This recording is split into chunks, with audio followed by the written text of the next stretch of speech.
In this video, I'm going to be showing you how one Arduino can restart another Arduino. So in this case, the Arduino Nano will be restarting the Arduino Mega. These can be different Arduinos as long as they have the reset pin on the Arduino board.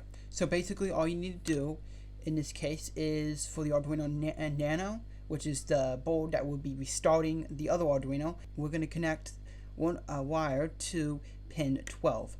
Pin 12 will be the pin we're going to be using to reset the Arduino Mega.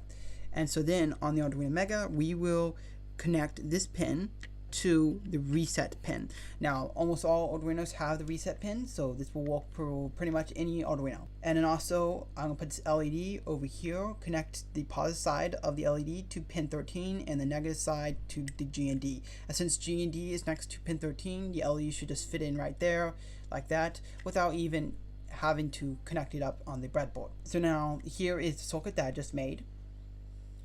And so now I'm going to explain the code that's on here. So basically on this one, on the Arduino Mega, which is the code that's up on here now, this code is for the Arduino Mega, which will only turn on the LED whenever it's reset, because the LED will only turn on whenever the Arduino terminator has gone into the void setup.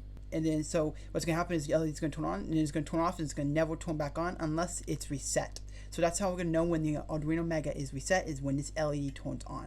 Okay, and then the Arduino Nano, which is the Arduino here that's going to be resetting the Arduino Mega, will have this code. This code basically all it does, it's turning pin 12 low. So it's turning high, then it's turning low, turning high, and over again. So then the Arduino Nano will be resetting over and over again the Arduino Mega. And so basically now we can go ahead and plug this in. I'm going to first plug in the Arduino Mega. Then I'm going to plug in the Arduino Nano. Okay, so now the Arduino Nano is plugged in. As you can see, the LED turns on right here, and it turns off, then it turns back on, and it's going to turn off, and it's going to turn back on again. Every single time the LED turns on, that is telling us that the Arduino Mega has reset. And so if you like this video, consider giving this video a like. Also comment down below if you have any questions, and consider subscribing if you want to see more content like this. Thank you everyone. Have a great day. Bye.